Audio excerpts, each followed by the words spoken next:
Okay, welcome, Joshua. So you go by Josh or Joshua? I go by Joshua. Okay, Joshua. So Joshua, tell me, and then just to let you know, Joshua, welcome. To this interview pretty much. And I'm so happy that you respond to that, and then you just like post it, and then you just say, hey, we're not getting on there. So Joshua, talk to me like what do you do pretty much exactly? Yeah, man, that's a great question. So ultimately, what I do is I help business owners make sure that they aren't just fighting symptoms, but they can actually find a root cause for the problems that they have but don't want.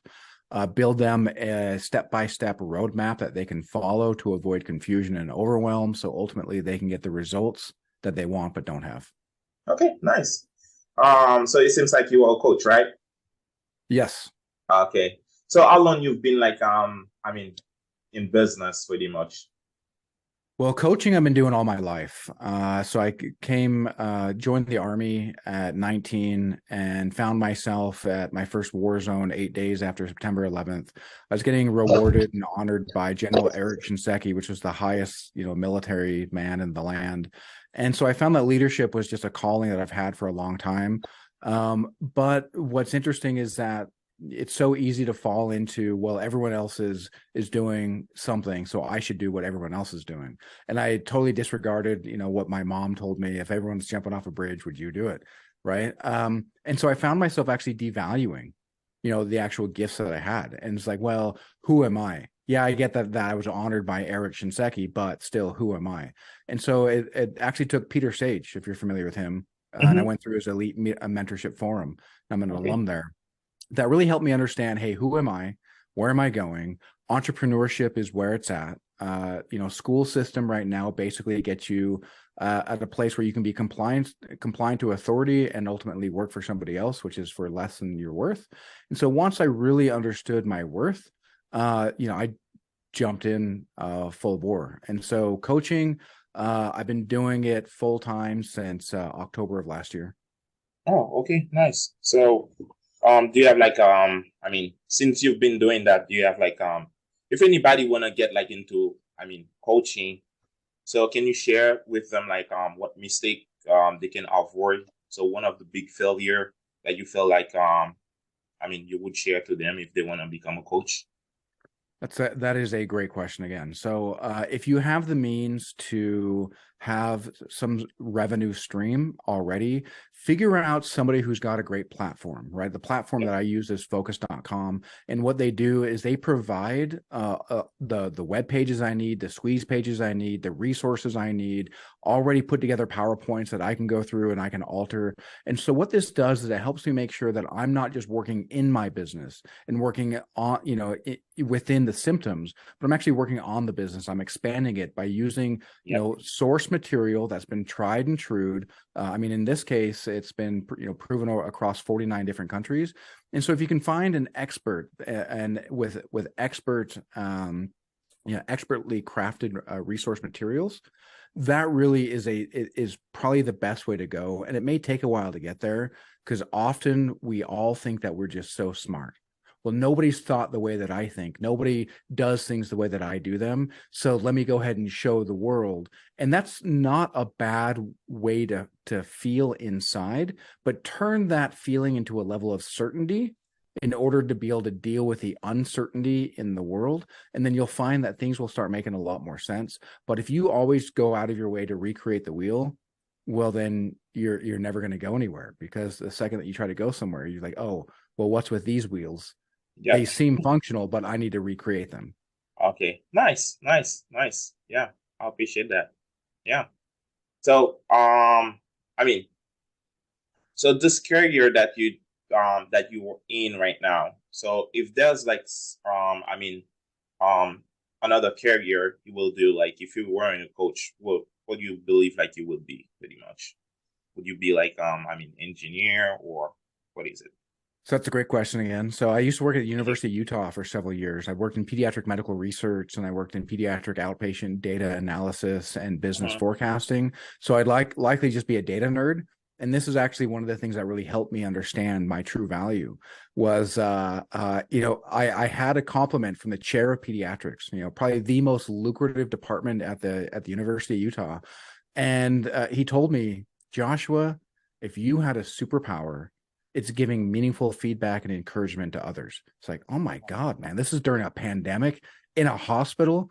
So I went and told my boss that, and like, you could see him almost like putting on like a Secret Service tie and outfit, and like he's running and jumping in front of a bullet, but that doesn't come with a raise. It's like, oh my God, man. So he saw the value that I brought and I never did. And here's something I was so proud of. Oh my God, look what the chair of pediatrics told me. And my boss was so deathly afraid that I would see the value that I have, realize I'm being underpaid, and then go and do something else. And so that compliment at once, it's made me feel like $1 million, and it broke my heart. And so I'd likely be doing something, getting paid more, but along those same lines. Oh, nice, nice. Yeah, and I mean, completely understand what you're saying. And then sometimes, when you were in your career, or you first started, and then you said like, okay, so I'm just gonna follow this path, and then someone comes at you and then tell you, hey, so what are you doing? Like, I believe like you can do better than that, or this is the superpower that you have. And then so now you start understanding, so what is my next step? You see what I mean? So I remember like, I used to say like, why I've been born like in my country, like there's so many stuff like I can learn in the US while I was wasting my time back there. And then I used to say that a lot. And then my aunt here in Michigan, she told me, Teddy, don't say that anymore. When you said that, like, you put yourself like in your shoes, like where you don't understand where you came from. You need to understand where you came from, and then in the present moment, so what you want to do, because things gonna come at you, and then you have to choose your path, because your present right now, today, it's gonna be the past. And then your present right now, you should make sure it becomes a great feature for you. You think, oh, are you gonna improve yourself? What are you gonna do? So, and then I remember like this time I was about to start my business, my coaching business, like 3 years ago. And I said, you know what? So what she said, like, I'm not gonna ever say that. Well, I'm just gonna keep learning, keep doing, keep helping customers. Yeah. So yeah, and thank you for sharing that. I appreciate that. So it's really true what you said. Sometimes like you go somewhere and where you've been working, so, and then you got an idea from your boss, and then guess what? And then so put you on another path to get where you want, or and today where you at right now. And then so I know like in our industry, so there's a lot of myth out there. So would you share like one myth that you don't completely agree with, and then you would like to debunk this myth? Yeah. So I was doing some thinking about that, knowing that I was going to have this interview. And I think a big thing that people fundamentally misunderstand is that if they want rapid growth and trajectory of their business, that they need to make these giant overarching changes to the business, rather than small, compounding, focused, and targeted changes. And so, and it really applies to the 80-20 rule, right? 20% of what you do creates 80% of your money, which means a very small, targeted approach is what makes everything lucrative and is what makes everything function. And so understanding that small, targeted approaches, right? For instance, I was taking a business owner through and showing a business that's making only $300,000 a year in revenue, by making 2.8% changes in 12 main areas would increase their revenue by over $100,000 a year. It would increase their business by over 33%, simply by making less than 3% changes in 12 targeted areas, because they compound. And then that way you're not overwhelmed. They're very small things that you can implement relatively quickly. And then you can get the feedback to see, hey, what is working optimally, what isn't, And then let's go back to the roadmap to figure out, hey, what's that next best step? And I like that you mentioned, what is my next best step? Because so many people get stuck on, hey, what are the next 7 steps I'm going to do, without even understanding what their next best step is. It's so much better to know what your next best step is. Yep. Than to get ahead of yourself and get too smart for your own good and try to think 7 steps ahead. Figure out what your next best step is, and you'll find that things will actually start falling into place, because that's much more in the now that you're talking about, allowing that eternal now to become that great future. Yeah, even that, like what you said is really great too. And then even that, like I know so many people out there, they think like making money is to have like a lot of businesses start at the same time. It's not. So sometimes like small changes you make like in your business. So what's gonna happen? So that might like make you shift like 10x your business, 20x your business, 100x your business by small changes like you make in your business. And good. Like so yeah. So let me ask you this. So if there's like one question, like so if you are in my shoes, what question would you ask yourself? Why? Right. So the bigger the why, right? The bigger the why that drives you, the Okay. less resistance you have in life. The smaller the why that drives you, the bigger the resistance that you have in life. Because if you have, for instance, you're an immigrant, right? Mm-hmm. In my experience, immigrants are harder working, they're better entrepreneurs, they're more creative, right? Because their why was, I got to get the hell out of where I am at any cost, necessary, because because I know that my productivity, my production, my ability to thrive is being throttled. And I know that when I get there, that I'm going to transform into who I'm going to be. So they have this outrageously powerful why, and any resistance that they see, no thing, just no whatever, because they see themselves transforming. They see where they came from, and then they see that ultimate growth. And having that big why, right? And that's the answer I'd mainly ask, and then follow up is, what if I do, right? So if you want to become a business owner and become successful, what if I do? What if I do become a great, successful business owner? What if I do, get a thriving business? What if I do make very small incremental changes that then have me 2x, 5x, 10x my business? But then maybe even more importantly, what if I don't? What are the consequences of inaction or improper action? Because most often than not, people actually hide from the psychological failures and pain, and so we don't want to look at that. But by looking at that and making it very prevalent about what our consequences of productive action and non-production productive action are, can really help us make sure that we're actually getting where we want to get to. And again, it can help us build that map and help us understand, hey, what's my next best step? Nice.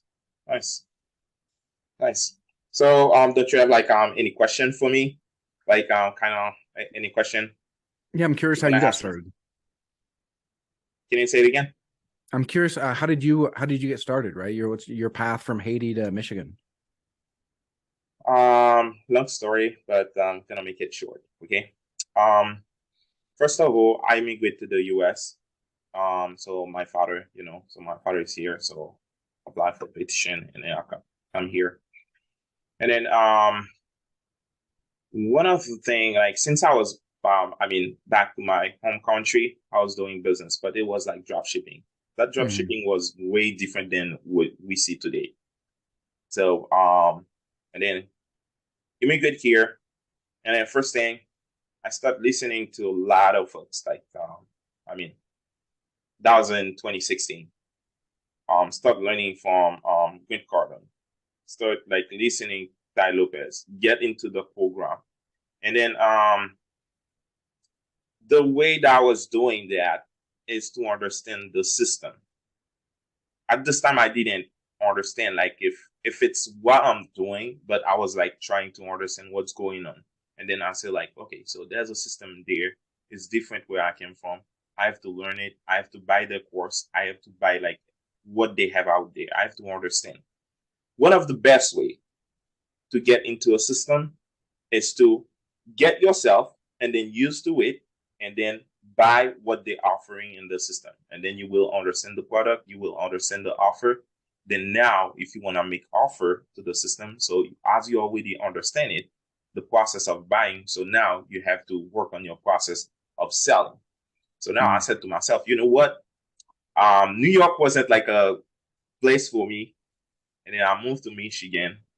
And then since then, I said, you know what? So I have to start like building my business. I started like drop shipping on Shopify. Did it works a little bit. And then I said, you know what? So I have to go to service. I bought my first camera, trying to build like agency, going to business, like knocking doors all time. And then guess what? It didn't work for me. Then I keep pushing, get in debt.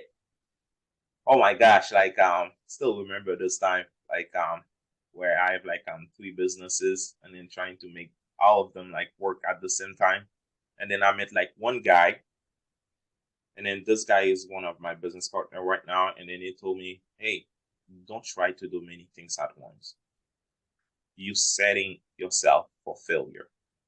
I said, but I need the money. What about if this doesn't work? What about if this doesn't work? So I can lean myself on one of them. I said, no. The more effort you put in one business, the more return you're gonna have. Because if you have three Mm. businesses, you put like all your effort in all of them, guess what? You're not gonna understand the process, all that. And then I said, you know what? I'm gonna choose services. I'm gonna be a coach in what I'm good.